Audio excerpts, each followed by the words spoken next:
Ce qui est comique, c'est que parfois je disais à mes profs, excusez-moi, je peux sortir de la classe parce que j'ai un appel pour une Ferrari. Et ma première vente, c'est une 458 spéciale. Mais alors attends, mais moi j'arrive pas à comprendre, là t'avais quel âge? J'avais 21 ans. Ouais. Donc en fait toi tu aides les gens à acheter leur voiture de luxe. J'ai un parcours à l'école un petit peu particulier. Est-ce qu'on a déjà essayé de t'arnaquer? Oui, mais c'est pas une bonne idée. Mais est-ce que t'as déjà fait des deals avec des célébrités?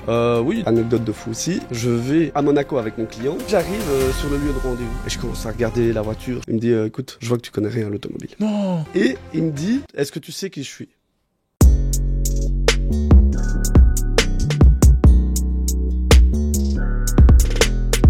Salut à tous et bienvenue dans mon podcast à moi, le podcast ouvert à tous, parce qu'ici, nous croyons fortement que chaque histoire peut inspirer le monde.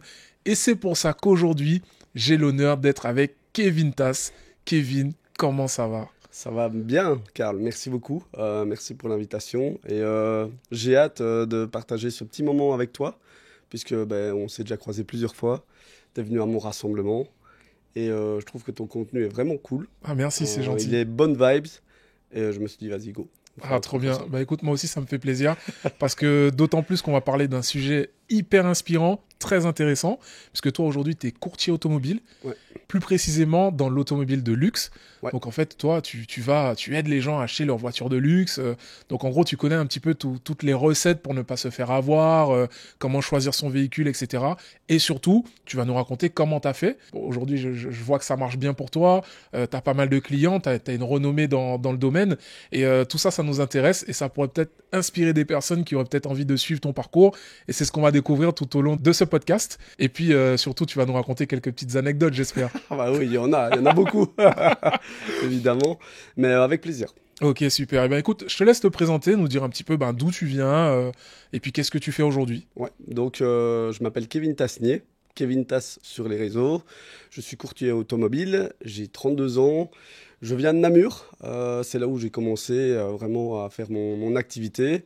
Et maintenant, ça fait 10 ans que je suis dedans et que j'ai de plus en plus d'expérience dans le milieu de l'automobile. Alors peut-être que des gens se posent la question, c'est quoi courtier automobile? Peut-être c'est un peu flou, puisqu'avant, il y a 10 ans, on parlait de courtier automobile, ça voulait pas dire grand-chose. On ne savait pas trop si c'était un courtier d'assurance ou un vendeur automobile.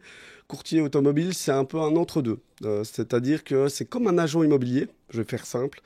C'est comme un agent immobilier, mais pour les voitures de sport, luxe, etc. Donc, on appelle le courtier pour qu'il vienne faire l'expertise, mettre en annonce le véhicule, faire les photos professionnelles, de la communication sur les réseaux. Et quand il est vendu, le courtier automobile a droit à une commission. Donc, c'est vraiment un peu comme un agent immobilier, mais pour les voitures de sport. Ok, d'accord. Ouais. Et qu'est-ce qui t'a donné envie de faire ça? Comment ça a commencé? En fait, quand j'étais jeune, je partageais beaucoup de choses avec mon papa. Dès qu'on allait voir des races au tuning, enfin vraiment à l'époque, j'étais fort passionné, on jouait à deviner les voitures, etc. Donc ça a commencé vraiment très jeune. Les seuls cadeaux d'anniversaire que je voulais à l'époque, quand j'étais petit, c'était des petites voitures. Et en grandissant, je me suis intéressé à ce monde-là. J'ai regardé à fond la Formule 1 et vraiment, j'ai vécu avec ça depuis tout petit. Et évidemment, à l'époque, travailler dans le monde de l'automobile luxueux et sportif, c'était même pas un rêve, c'était pour moi inaccessible. Mais c'est comme ça que j'ai vraiment commencé à être vraiment passionné de l'automobile, des voitures de rallye. Je faisais tous les rallyes de Wallonie. Enfin bref, voilà, ça c'est vraiment le tout début de ma passion. Et donc tu viens pas d'un milieu de l'automobile de luxe, c'est-à-dire tes parents, ils avaient pas de... Pas du tout, non. Mes parents avaient une maison de repos. Qu'ils ont revendu et puis voilà, ils ont fait leur vie professionnelle, mais ils ne comprenaient pas vraiment l'automobile, ils n'aimaient pas vraiment l'automobile, c'était pour eux assez lointain. Mais c'est vrai que moi, j'étais vraiment déjà à fond dedans et voilà, les Fast and Furious, j'allais les voir au cinéma, j'allais à tous les rallyes de Wallonie. Évidemment, je montrais plein de photos de voitures à mes parents qui regardaient. Oui, ok, c'est une Porsche, oui, ok. Voilà, ils étaient un petit peu, bon, ouais, ok, c'est cool. C'est une belle voiture. Ouais, voilà, mais c'est pas du tout, je viens pas d'un milieu qui avait des voitures de sport ou qui était passionné automobile. C'était pas vraiment D'accord. leur délire. Par contre, moi, ouais, là, j'étais déjà piqué à fond. Et donc, comment ça s'est passé? Alors, est-ce qu'il y a une école aujourd'hui pour devenir courtier automobile? Non, il y a pas d'école. Après, on peut faire expertise automobile et après se lancer en tant que vendeur ou alors en commercial. Maintenant, une école vraiment pour courtier automobile, ça n'existe pas. Mais le cursus, pour moi, le plus logique et intéressant, c'est faire expertise automobile et puis faire ses armes dans la vente. Puisque ben, l'expertise permet d'avoir une qualité de vision sur les véhicules que vous allez mettre en vente, s'ils sont repeints, accidentés, etc. Pour moi, ça, c'est quand même primordial. Et après, ben, si vous arrivez à faire votre réseau, ben, c'est le mieux. Donc, à avoir des nouveaux clients, etc. Ce Ok. qui est assez difficile Et- au début. Ah bah oui, je suppose. Ouais. Et tu parles d'expertise automobile, mais comment tu fais pour développer ton expertise automobile Ben, en fait, l'expertise automobile, ça peut être ben, une formation. Ah ouais, Donc, d'accord, tu il y a vas à des l'école, formations pour ça, etc. ok. Oui, oui, oui. Il y a des écoles comme ça. Et bon, moi, je n'ai pas du tout suivi ce Ah cursus-là. ouais, ok. Donc, moi, ça a été vraiment directement sur le terrain, puisque j'ai un parcours à l'école un petit peu particulier, je vais pas te Ouais, mentir. Mais pour moi, le plus simple et le plus logique, ce serait de passer par ce cursus-là, c'est-à-dire expert automobile, puis la vente, quoi. Comme ça, d'accord. au moins, déjà, on a un bon bagage de voir si un véhicule est repeint, accidenté, etc. Ok. Ce que je n'ai pas fait. Voilà, Ah, moi, d'accord. j'ai fait autrement. On va peut-être en parler un petit peu plus tard. Mais voilà, ça c'est effectivement comment c'est venu la passion et comment moi je peux conseiller quelqu'un s'il veut faire du courtage. Les premières étapes, c'est ça, quoi. J'ai une petite question qui me vient à l'esprit là, c'est est-ce que tu peux nous dire dans un premier temps quelle est la voiture la plus chère que tu as déjà vendue? Ouais. Et puis aussi ta première voiture que tu as réussi à vendre et puis nous raconter un petit peu comment ça s'est passé. Alors, la plus chère que j'ai vendue officiellement, parce qu'il y a des voitures en off-market que je ne peux pas dévoiler, mais officiellement, c'est une 599 SA Aperta.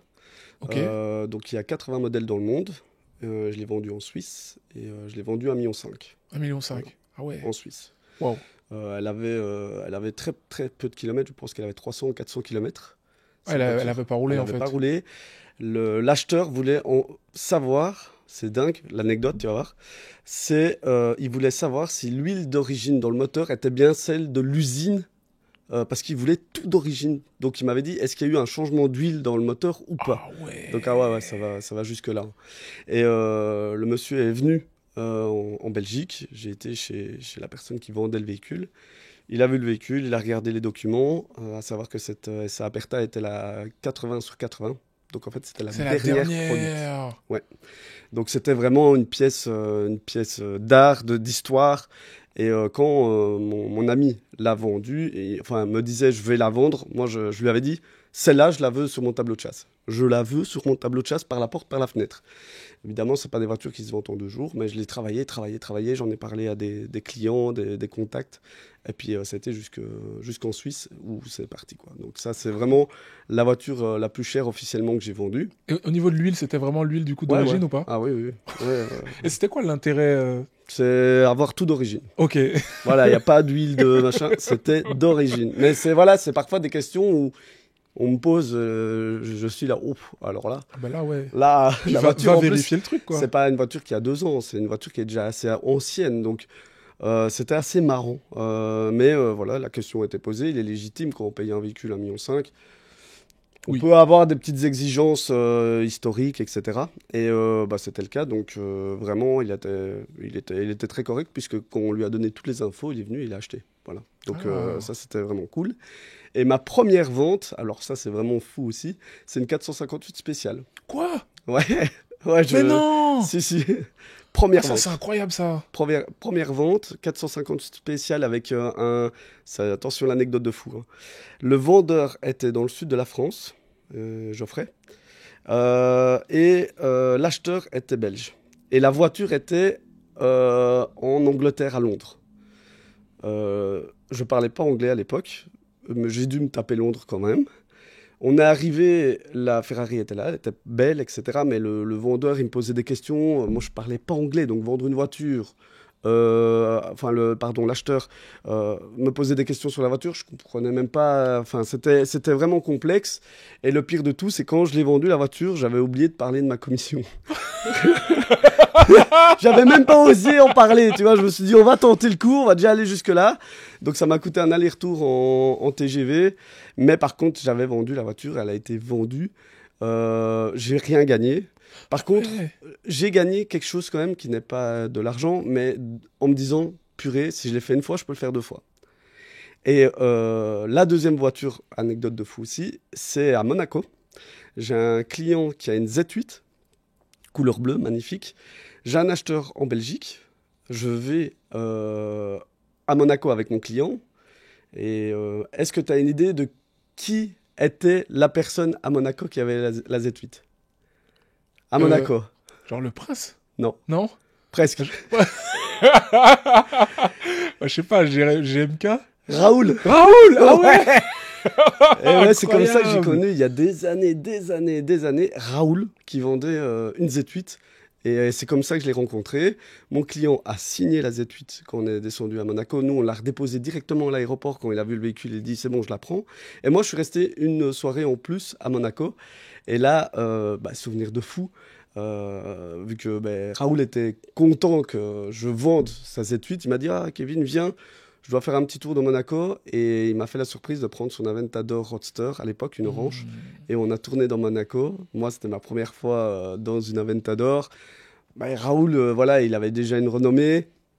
Et enfin, c'est quand même dingue que se dire 10 ans plus tard, Raoul, il est ce qu'il est, il est sur les réseaux à fond. Et moi, 10 ans plus tard, je suis aussi à fond sur les réseaux. J'ai mon business qui a ultra bien fonctionné, qui s'est développé. Et tu te dis, mais c'est fou quand même le hasard des choses. C'est que Raoul, il y a 10 ans, je lui disais salut, il y a une Z8. Et il m'a fait confiance. Ouais. Parce qu'il s'est dit, ça tombe, c'est qui ce Charlot ? Et pas du tout. Il a été hyper respectueux. J'avais vraiment, j'étais fort jeune encore. Hein. Et malgré tout, c'est passé. Et donc ça, c'est la deuxième vente avec Raoul. C'est incroyable. C'est dingue. Hein. C'est fou. Quand j'y pense, je me dis, mais c'est dingue. Et la première vente, elle est avec Geoffrey, qui est quelqu'un dans le sud de la France, qui est un vendeur aussi, qui a des voitures de ouf, qui est assez suivi sur les réseaux. Ah ouais, d'accord. Ouais. Génial. Donc, c'est Dreamcar Performance. Je crois c'est Dreamcar Performance. Okay. Il a une la Ferrari et tout. Il est ouais, très chaud. Il est très chaud. Il est très chaud. D'ailleurs, l'Aventador SV de Soul vient de chez lui. Ah ouais. Donc on a encore une... Oui, c'est voilà, ça. C'est dingue, finalement, quoi. Ton réseau, tu l'as conservé jusqu'au bout. Ouais. Ça, c'est quand on est satisfait, ça. Ouais, c'est ça. Hein. Mais alors, attends, moi, j'arrive pas à comprendre. Là, t'avais quel âge la première vente ? J'avais 21. J'avais 21 ans. Ok. J'avais 21 ans. Mais moi, j'ai besoin de comprendre un peu... je sais pas, tu savais que tu voulais faire ce métier-là, parce que en fait c'est vrai, on n'est pas revenu sur ton parcours scolaire, mais donc apparemment je comprends qu'il n'était pas il était pas ouf du tout. Donc je vous parle droit dans les yeux. Si vous n'êtes pas bien à l'école, c'est pas pour ça que vous êtes inefficace dans le monde du travail. L'école c'est l'école. Le monde du travail, c'est le monde du travail. Ça tombe, vous allez être incroyable dans le monde du travail et un peu nul à l'école, comme moi je l'ai été. Mais voilà, ça, je veux passer le message aussi. C'est pas parce qu'on est en échec scolaire qu'on va rater sa vie. Je veux vraiment le dire parce que moi, j'ai raté 4 fois, même 5 fois. J'ai été viré de 5 écoles. Mais ce côté chaotique m'a permis de me retrouver élève libre. Et c'est comme ça qu'en fait, je me suis dit, bon, j'adore l'automobile, je suis élève libre, donc en fait, je me suis fait virer en plein cours en pleine année scolaire, donc je pouvais pas reprendre des cours, c'était fini, je devais attendre l'année d'après pour reprendre mes cours. Donc je me suis retrouvé juste à rien. J'étais étudiant, j'avais plus de cours, et je me suis dit, je vais aller faire les garages. Et en fait, c'est comme ça que je me suis présenté, étudiant dans les garages en disant bonjour, si vous avez besoin pour vous aider à vendre ou trouver, n'hésitez pas. Et je donnais ma carte de visite. Mais à savoir que j'étais étudiant, j'étais pas professionnel. Du coup, c'est assez marrant parce que voilà. Et alors, le pire du pire, j'ai envie de dire, c'est que comment j'ai réussi à vraiment avoir mes premiers clients. À l'époque, c'était un site de vente automobile. Je vais pas le citer parce que voilà, salut gocard.be. Mais voilà, c'est l'autre site. qui mettaient en vente des voitures. Et j'ai commencé à appeler les particuliers qui mettaient leurs voitures en vente, donc les Lamborghini, les Porsche, les Ferrari.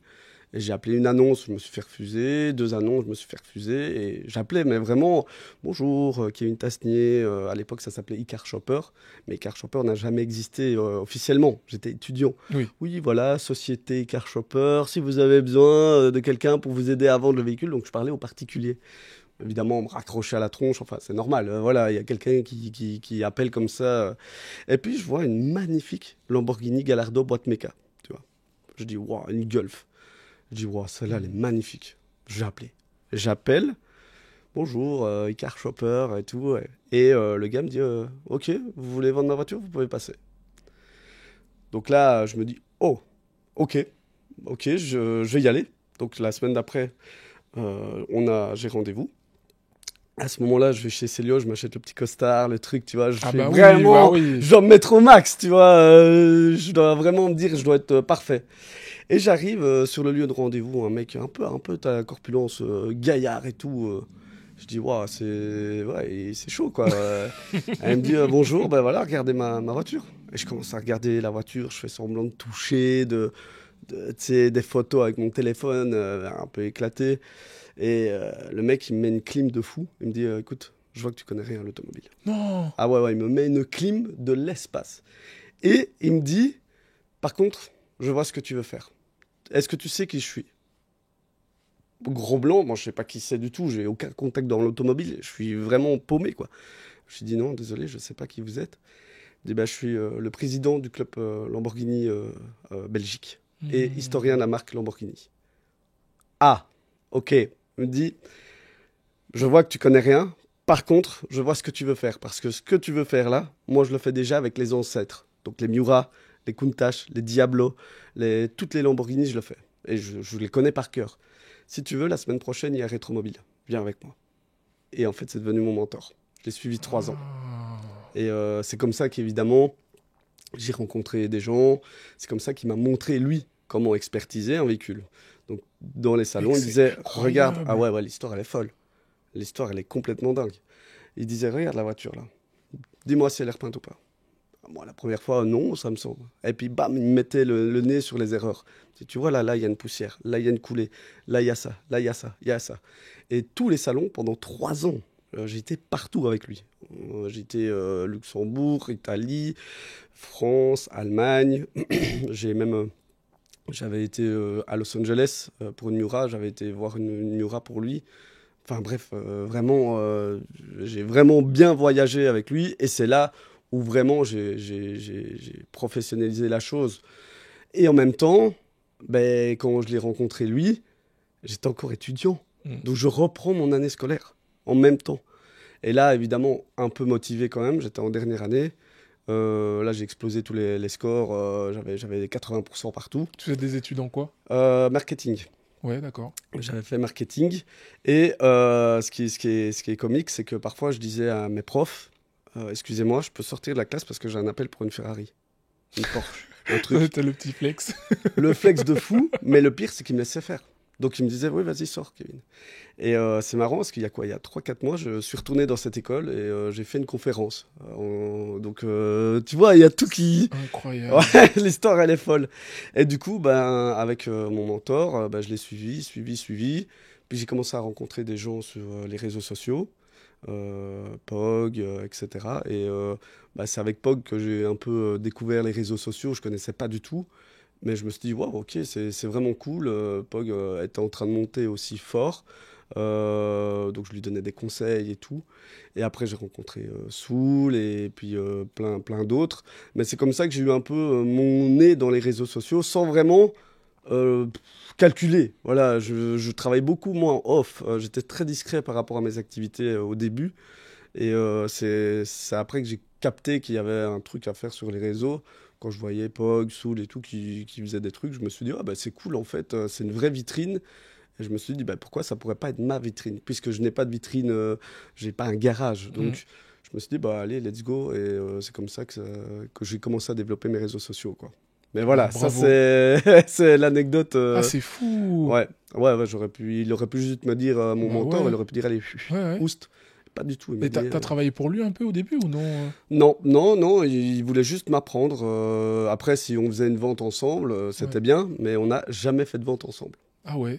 Donc, parce que lui, il était vraiment dans le milieu des ancêtres, et moi, je voulais être dans les récentes. Parce que les ancêtres, j'aime bien, mais c'est pas mon délire. J'aime bien les récentes, et lui, ça lui allait bien, et il se Ça créait vous pas êtes non sur plus un deux, voilà. concurrent. Ouais. Voilà. C'est comme ça qu'on a été complémentaires, mais on n'a jamais vendu une voiture ensemble. Ce C'est qui est fou. dingue. Et t'es toujours en contact avec lui ou Oui, pas? oui, oui, de temps en temps on se parle. Maintenant, lui, il a déménagé au Canada il y a déjà 3 ans, je pense, Ok. 3 ou 4 ans. Donc on se voit parfois lors des salons, où on se croise vite fait. Lui est quelqu'un de très, très occupé, il a des voitures de fou en vente aussi.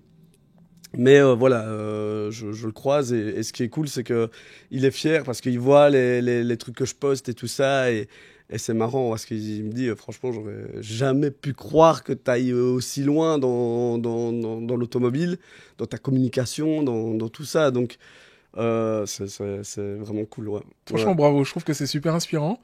Et ce que je retiens dans tout ça, c'est que finalement, d'une situation bon, ben, qui était chaotique à Ah ouais, l'école, ouais, tu te catastrophique. retrouves à faire un truc tout à fait par hasard. Ouais, Donc, tu vas au culot, hein. Finalement, ouais, tu de fou. appelles les gens, etc. Euh, et puis, ben, ça se concrétise parce que tu tombes sur la personne qui Ouais. te tend la main. Est-ce que tu as toujours voulu être entrepreneur de base ou... Ben, oui, parce que je ne supporte pas le côté avoir quelqu'un au-dessus, un boss, un truc. Donc je savais que j'allais devoir être indépendant. La hiérarchie, etc. J'ai un peu du mal. Mais par contre, à monter à ce point-là, pas du tout. Euh, Moi, ce que je voulais vraiment, c'était l'automobile et juste en vivre et kiffer un peu. Mais jamais j'aurais pensé que ça monte comme ça, et alors la montée des réseaux sociaux, alors encore moins. Mais voilà, c'est vrai que c'était vraiment, comment on dit, au feeling. Vraiment, je me suis pas dit, allez, je fais un plan, je fais ça, ça, ça, ça, ça, et puis je casse tout. Non, c'était vraiment étape par étape, hein. Il faut pas croire tout beau, tout rose. Pendant 3 ans, quand j'ai suivi mon mentor, je gagnais rien. J'étais à terre de chez à terre, je devais rester chez mon père, et c'était vraiment compliqué. Mais évidemment, avec le temps, j'ai commencé à gagner un peu de sous. Voilà, mais au début, je pense que de toute façon, tout entrepreneur, quand il commence, c'est pas tout beau, tout rose. Il y a des difficultés, voilà, il y a un manque d'expérience. Moi, j'ai fait des erreurs.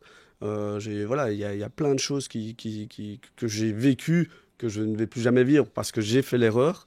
Voilà, si vous voulez vous lancer, ça c'est un conseil, ne vous dites pas à la première étape ou au premier échec, j'arrête. Ça ne marchera jamais. Je me le suis dit 10, 20, 30 fois que ça allait pas marcher. Je me suis dit, mais voilà, en plus, mon père, à l'époque, me suivait pas du tout. Il me disait, j'ai une phrase qui résonne, il me disait, Kevin, il va falloir te trouver un vrai métier, tu vois. Hmm. Et même peu importe si on vous le dit, poussez. Parce que si vous le sentez, si vous dites, il y a un truc à faire, faites-le. Au moins, il n'y aura pas de regret. Et moi, j'ai poussé jusqu'à Ouais. aux limites de limites de limites, hein. Vraiment, j'étais dans le rouge total.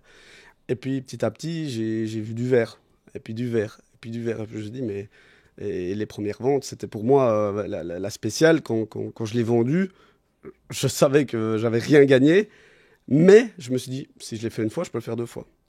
Et avec la Z8, j'ai gagné des sous. Bah, Oui. c'était pas, voilà. Mais je me suis dit, ok, c'est possible encore. Et en plus, je gagne des sous. Je me dis, là, let's go. Là, quand j'ai tenu ce bout-là, je me suis dit, plus jamais je lâche. Donc, Ouais. voilà. Là, tu Mais savais qu'il y avait un potentiel. je me suis dit, voilà, en fait, à l'époque, il y avait soit de marchand, soit de rien. Il n'y avait pas d'entre-deux. C'était juste t'es marchand ou rien. Et je me suis dit, mais il y a peut-être un service, quoi, comme une agence. Et c'est comme ça que, voilà, j'ai poussé le truc en me disant, je veux pousser le service à fond. Les marchands, c'est j'achète, je revends. Voilà, en général, c'est assez cordial. Moi, mes clients, je connais leurs enfants, je connais leur adresse, j'ai parfois les clés, j'ai tout. C'est un truc de fou, la relation que j'ai avec eux, quoi. C'est vraiment privilégié. Et est-ce que toi, aujourd'hui, t'es mentor aussi? C'est quelque chose qui te plairait ou pas? Alors, mentor, non. Par contre, j'ai fait, et je vais peut-être encore faire, des sessions, ça s'appelle CCS Academy. Et c'est souvent c'est des jeunes, même moins jeunes aussi, qui viennent. Et en fait, je fais pas une formation, mais vraiment une journée dédiée à l'expertise, à comment acheter un véhicule propre, donner vraiment des tips. Et c'est sur une journée, voilà. Et alors, c'est limité en place. Mais je le fais rarement, honnêtement, parce que ça me prend beaucoup de temps. Mais je vois qu'il y a des jeunes qui sont ultra motivés, qui viennent même très jeunes. Je me dis, waouh, à leur âge, ils sont vraiment chauds. Et puis, j'ai aussi des personnes qui ont 40 ans, 50 ans et qui s'intéressent. Et c'est même moi, ça me fait bizarre de donner des choses comme ça.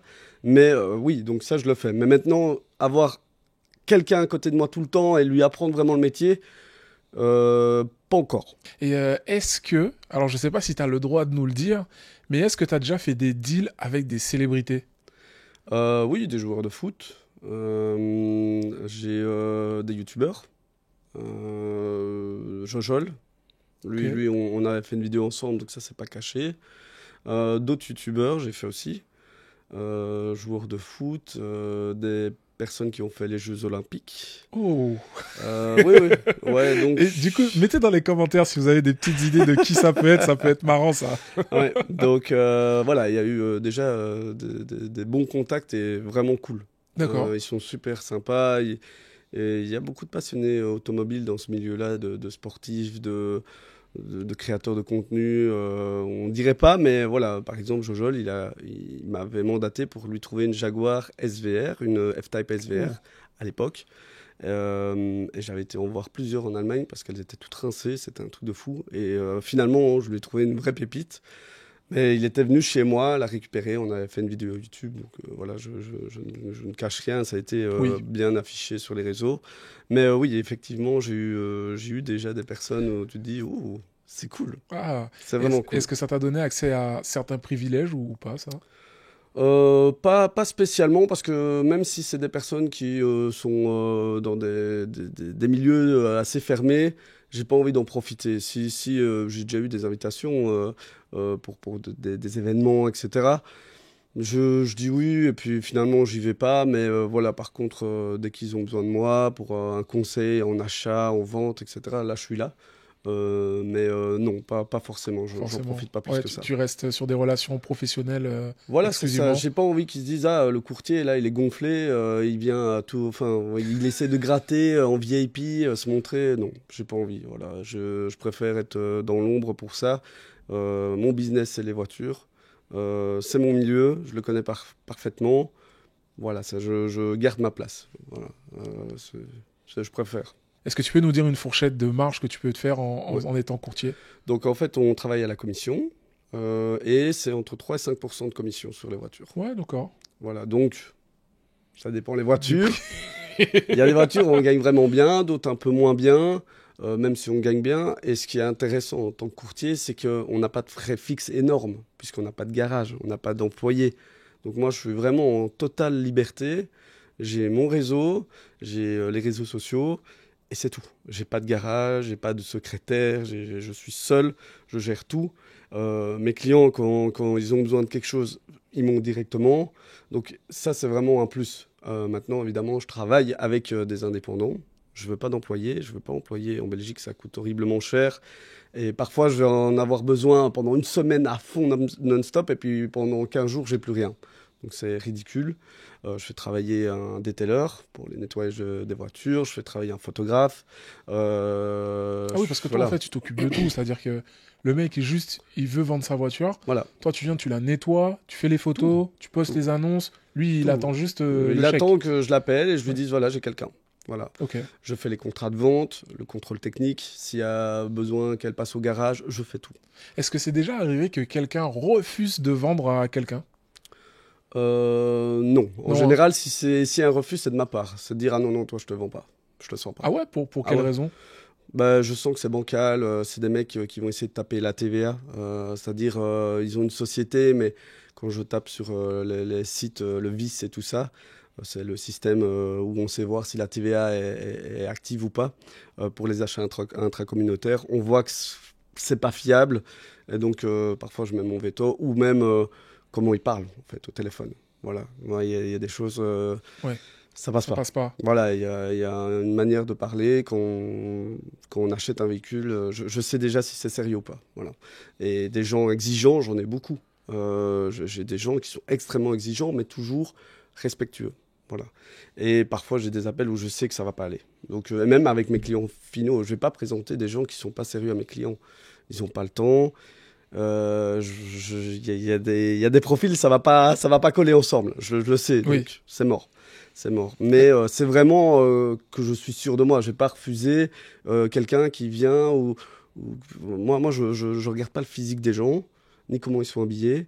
Parce que ben, même moi, tu vois, je porte pas de costard. Voilà, mes clients me connaissent comme ça. Mais par contre, le gars qui vient en short claquette et qui veut acheter une Ferrari, si le mec il est comme ça, moi je vais pas le juger. S'il vient en costard, je vais pas le juger non plus. Et en général, c'est aussi en habit de travail. Voilà, les gars C'est vrai. qui ont, voilà. Je vais pas les juger. Maintenant, s'ils sont dégueux, je vais pas les faire rentrer dans la voiture. Mais ils peuvent l'avoir, il n'y a pas de souci. Ils sont reçus normalement. Je veux dire, voilà. Mais ces gens-là, en général, quand ils sont habillés un peu sales, ils vont pas oser rentrer dans la voiture. Ils vont dire non, non, non, je peux pas. Tu vois, Mhm. voilà, il y a une certaine logique. Mais quand je les vois arriver en habit de travail, et il y en a beaucoup, je te jure, c'est un truc de fou. Je sais que c'est du Ouais. très sérieux. C'est des mecs qui travaillent, ils se lèvent à 6h30 du matin et qui finissent à 22h. Voilà, ils Ouais, viennent je l'ai déjà pas pour. vu Voilà. dans un garage une fois. Il y avait un monsieur qui était là dans le garage et moi je connaissais le proprio du garage. Alors je parle avec lui et c'est vrai le mec était venu un peu sale. Il avait un vieux X5 Ouais. tout dégueulasse et il me dit ouais non mais lui il vient d'acheter sa deuxième voiture. Mais la première, il l'a toujours pas récupérée, elle est encore garée là et tout. Et tu voyais vraiment le mec, Ouais. il est arrivé, il sortait du taf, quoi. Et c'était un Ouais. agriculteur, Ouais, voilà. donc si, J'ai des si- fermiers, j'ai tout, hein. ouais, c'est ça. J'ai vraiment tout. D'ailleurs, ça me fait penser à un truc, anecdote. Avec mon mentor à l'époque, il m'a fait cette leçon de ne juge pas comment la personne est habillée. J'étais en salon et il me dit, regarde, il y a deux personnes. Il y en a un qui est en costard et l'autre, il était en jogging. Mais vraiment, franchement, c'était chaud, quoi. Jogging sale, vraiment les chaussures éclatées. Il avait une béquille et sur la béquille, il y avait carrément du scotch pour tenir la béquille. Ah Donc tu te dis, ouais, c'est ouais, chaud, tu vois. Et je dis à mon mentor, bon, bah là, vraiment, c'est je évident. préfère aller sur le AMD, Kevin. Ça, c'est un des plus gros collectionneurs Lamborghini au monde. Voilà, il est comme ça. Donc, tu peux te dire, hein, là, franchement, honnêtement, et pas pour manquer de respect, mais c'était pour moi impossible. Il me dit, Kevin, tu te trompes. Il y a des mecs comme ça, eux, c'est les voitures et comment ils sont habillés et tout, ils n'en ont rien à faire. Ouais. Et tu te dis, ah ouais, bon, leçon apprise. Donc, voilà. Est-ce qu'on a déjà essayé de t'arnaquer? Oui, beaucoup de fois. Ah Oui, ouais, oui, oui. Oui, oui, ben, des personnes qui me disent pas que la voiture est accidentée, repeinte. Donc on m'appelle, je le connais pas. Voilà, j'aimerais bien vendre ma voiture. Est-ce que vous pouvez venir voir le véhicule? En général, j'ai une prévisite avant le shooting pour voir le véhicule et l'expertiser, contrôler s'il n'y a pas de souci avec les documents, s'il y a pas. Et il y a des fois où ils me mentent. Voilà, mais c'est pas une bonne idée et comment parce tu que je le fais vois. ça pour t'en sortir dans ces cas-là? Bah, par exemple, je vais te donner un exemple. Il y avait un propriétaire d'un modèle de luxe, je ne vais pas donner de marque, qui m'appelle, qui me dit, voilà, Kevin, je veux vendre mon véhicule. Je dis, ok, ça va. Et il me le ramène. Et directement, je vois qu'il y a des signes sur la peinture, sur les feux avant, où je sais que ça a tapé. Et je lui dis, ah, c'est bizarre là, le feu. Il me dit, ah ouais, non, c'est comme ça. Je dis, ok, ça va. Donc je prends le véhicule quand même et je le contrôle complètement. Et je vois vraiment qu'il y a un problème sur le véhicule. Voilà, c'est sûr. Je lui dis donc plus tard, un peu plus tard, dans le processus, je lui dis, t'es sûr que... Ah oui, oui, non, elle a été repeinte, mais c'est tout. Toi, t'avais vu quoi comme signe? Bah, la différence d'usure des feux avant. Si tu veux, c'est quand il y a un véhicule qui tape d'un côté ou de l'autre et que le phare est cassé, t'en as un qui est... Il y a des petits coups de caillou dessus, et l'autre, il est neuf lisse. Tu le sens, moi je touche beaucoup les voitures. Donc je touche d'un côté, c'est lisse, vraiment, il n'y a aucune imperfection. L'autre, il y a plein d'imperfections. Je regarde en dessous, je vois que les radiateurs, il y en a un qui a des coups de caillou, l'autre, il est neuf. Regarde. Bah Voilà. oui, là, t'es Là, sûr. c'est game over. Ouais. Game over. Mais je ne dis rien. Je dis rien, je le laisse un peu, voilà. Et Et à un moment, je lui dis, là, il y a vraiment un truc, quoi. Il faut faire un polish de la voiture, parce que la voiture, en plus, elle est pas ultra bien faite. Et je lui dis, c'est pas possible, quoi. Et à la fin, il m'a avoué, ouais, Kevin, j'avoue, j'aurais dû te le dire, et voilà. Donc il a avoué, et c'était, je pense, il était gêné de dire, ah oui, j'ai tapé, et je lui en veux pas du tout, puisque après, voilà, une discussion, je dis, ok, je vois ce que tu veux faire, mais faut pas me la faire à moi, ça marche pas, quoi. Et voilà, et j'ai gardé des bonnes relations avec lui, et on discute encore, et je sais que ce monsieur-là, il va m'acheter des voitures. Ok. Mais sur le moment, il s'est dit, ah, voilà. Et pour moi, ça a été un bon exercice, puisque ça me rappelle que même si je connais les personnes, parce que où j'ai eu le plus de problèmes, c'est des personnes que je connaissais. Où tu sais, tu baises un petit peu ton exigence, ou tu vois, ta concentration, tu es là, ouais, c'est un ami à l'aise. Erreur. Ouais. Erreur. Donc moi, pote, pas pote, je vais faire la même observation, la même expertise. Il n'y a plus de ah ouais, c'est un ami, je le connais. Non, je contrôle tout. Et mes potes, parfois, ils sont là, hey, Kevin, t'abuses, tu me connais. Mais Oui, mais ouais, justement. voilà, ouais, mais non, mais voilà, parfois, je vois que même mes clients, hein, qui sont ultra carrés, ils me disent, bah, Kevin, je dis, bah oui, mais tu sais, c'est comme ça, c'est tout le monde pareil. Comme ça, il n'y a pas de surprise. Et voilà, mais effectivement, j'ai déjà eu ça, j'ai eu des problèmes sur des factures non payées sur les voitures, enfin Ouh là plein de là. trucs, Ouais. plein de trucs. Et les véhicules qui sont... toi, tu vends que des véhicules qui sont clean à 100%, parce qu'il y a des gens qui peuvent être OK, tu sais, tu baisses le prix, tu achètes une voiture qui est un peu tapée, mais rien de grave. Ça m'est déjà arrivé de vendre des voitures repeintes ou même avec un petit accident. Jamais le châssis plie ou quoi, ça, jamais de la vie. Mais avec un accrochage, un truc. Si c'est documenté, photo, documents de la concession, du garage, où je vois ce qui s'est Qui a passé, été fait, ouais. ça me va. Ok. Évidemment, c'est dit Ouais, à bien sûr, l'achat, faut évidemment, il communiquer. faut le dire, ça c'est évident. Mais j'ai déjà fait des exceptions. Par contre, si c'est trop grave ou si j'ai déjà récupéré la Porsche d'un client, je voyais que la voiture elle tournait pas bien. Je lui ai dit, écoute, reprends ta voiture. J'ai pas envie de la vendre à quelqu'un qui va m'appeler dans 2 semaines. Le moteur il a sauté. J'ai pas envie. Donc ça m'arrive de refuser des voitures si à la conduite ou au feeling je le sens pas. Maintenant, c'est 0,5% des voitures que je vends. Toutes les autres, 99,9%, c'est clinique. C'est D'accord. clinique, elles n'ont pas beaucoup de kilomètres, elles sont suivies. Parfois, c'est des voitures qui viennent chez moi, de chez moi, donc ils achètent chez moi, ils la roulent un peu, ils la remettent chez moi. Là, j'ai une Oui, donc Pista. tu la connais. Une Pista, je lui ai vendu une Pista, il a fait 600 km avec. Ah Et là, il me ouais. la remet en vente. Je la mets la semaine prochaine. Parce qu'il a pas aimé ou... Si, il aime bien, enfin. Il a bien aimé, mais il a mal au dos. Il me dit, ah, je pensais que ça allait être plus confortable, donc il veut une 812 super fast. Voilà. Très Donc bien. c'est cool, hein. Mais du coup, il me dit, ah, Kevin, remets-la en vente.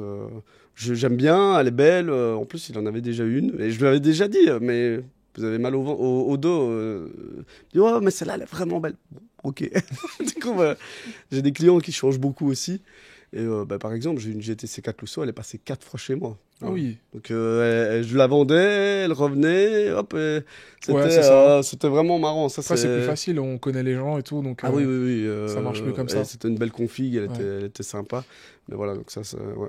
Et tu sais pourquoi je t'ai posé la question? Parce que j'ai appris dernièrement une chose qui m'a vraiment choqué. Donc j'ai un ami qui tient une carrosserie. Oui. Et il m'expliquait, je lui dis, mais t'as des voitures de fou, GT3 RS, mais des trucs de malade, hein.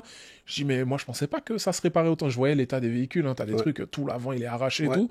Il me dit, bah écoute, c'est tout simple. Une assurance, lorsqu'elle doit savoir ce qu'elle fait d'un véhicule, en fait elle va estimer les frais de réparation. Et si les frais de réparation sont en dessous de la valeur du véhicule, bah il répare. Ouais. Il me dit, mais sur des véhicules qui coûtent 300, 400 000 euros, il n'y en a jamais pour autant de réparation, même si ça coûte très cher. Ouais, ça coûte très cher. Hein. Je te jure que ça coûte vraiment cher.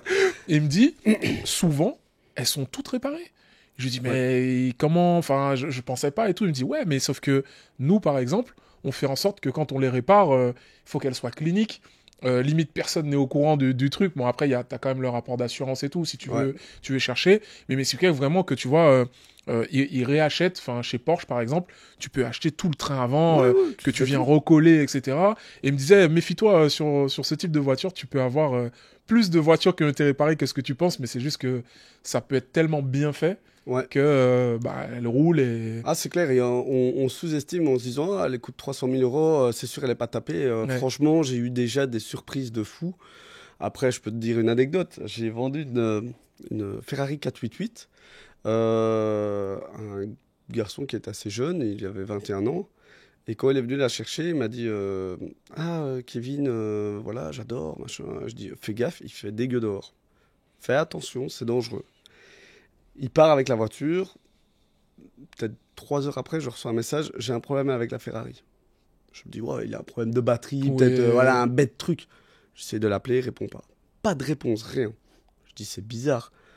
Le lendemain matin, je vois qu'il a essayé de m'appeler et il m'envoie un lien. Je clique sur le lien, c'était un article dans le journal, il avait pulvérisé sa Ferrari. Et évidemment, il y avait un article, tu sais, vers l'avenir et tout ça en Belgique. Gros crash d'une Ferrari, machin, la voiture, elle était pulvérisée. Oh mon Dieu. Et bon, moi, j'étais content qu'il ait rien eu, mais je lui ai dit, mais je te l'avais dit. Ouais. T'as déconnecté et il me dit, ouais, je sais. Et en fait, c'était même pas lui au volant. Ah ouais. C'était un ami. Donc, c'était vraiment, vraiment chaud. J'étais vraiment content qu'ils aient rien. Bon, la voiture, elle était destroy, vraiment, elle était explosée. Rachetée par un carrossier hollandais. La voiture, elle a été refaite picobello, ni vu ni connu. Ouais, c'est ça. Voilà, et il y a des voitures vraiment où tu te dis, mais c'est impossible qu'elles soient refaites. Et elles sont refaites. Elles sont refaites. Elles sont envoyées parfois en Pologne, etc. pour les coûts. Mais il y a des voitures, voilà. Et il y a des choses que je peux pas dire. Ouais. Voilà. Okay, mais vraiment, il faut faire attention, même quand on achète dans les garages. Oui, dans les vrais. Bah oui, hein, bien sûr. Voilà. Bien sûr. Et donc là, les questions aussi qui m'intéressent, moi, parce que moi, j'aime bien, tu vois, quand on achète des voitures, on aime bien ne pas se faire avoir. Est-ce que tu peux nous donner un petit peu, toi, de tout ce que tu as vu, les choses auxquelles il faut absolument faire attention, des tips un petit peu pour pas se faire avoir? Bah déjà, l'état général du véhicule, voir quand même s'il n'est pas trop abîmé, griffé. Après, si on n'a pas un œil professionnel sur voir un véhicule s'il est repeint, accidenté, c'est très compliqué. Maintenant, on peut regarder l'historique, évidemment les carnets d'entretien, d'où vient la voiture. Si ça vient d'Allemagne, ok. Si ça vient du Luxembourg, ok. Si ça vient de France, ok. Si ça vient de Pologne, si ça vient de l'Estonie, si ça vient des pays de l'Est. En général, j'ai déjà un warning. Moi, je me dis, ouf, attention. Et quand tu dis si ça vient, c'est-à-dire est-ce que si la première immatriculation... Ouais, voilà. Ah ouais. Oui. Ou alors qu'elle est encore là-bas parce qu'ils ont vu sur Internet qu'elle était pas chère, etc. Ça, déjà, voilà, il y a un petit warning qui se met. On parle souvent des voitures allemandes, que c'est dangereux, etc. Pas forcément. Évidemment, il faut être prudent. De nouveau, bien regarder les documents, l'historique, les usures, en fait, classiques aussi. Regardez si elle a 10 000 km, ou 20 000, ou 30 000, 40 000. Juste regarder les entrées de siège sur les côtés, les dossiers, l'état du volant. C'est des usures où on se dit, s'il est pulvérisé et qu'elle a 15 000 km, c'est bizarre. Juste l'état des radiateurs, voir s'il y a beaucoup de coups de cailloux. Et voilà, puis l'historique, hein, si elle a été toujours suivie, le nombre de propriétaires.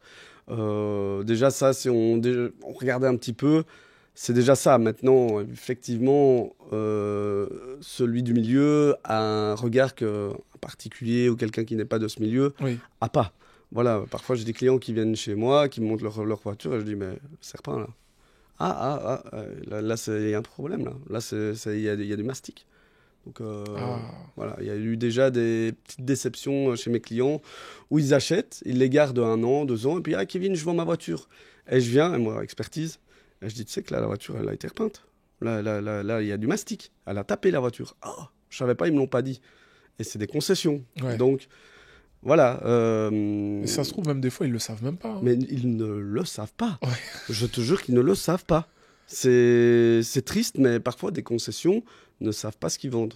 Ce qui est étonnant quand même. Parfois, je dois aller en expertise dans des garages. Je leur apprends l'état du véhicule. Je leur dis, vous savez que la voiture, là, elle a tapé, là. Non, on ne sait pas. Je dis, si. Et pourtant, elle est garantie constructeur. Une garantie constructeur, ça veut dire, vous avez un problème moteur, on est là. Ça ne veut pas dire que c'est pas accidenté ou repeint.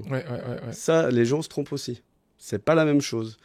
Donc voilà, mais il y a déjà eu des descentes vraiment un peu dur pour certains de mes clients. Je leur ai dit, c'est chaud.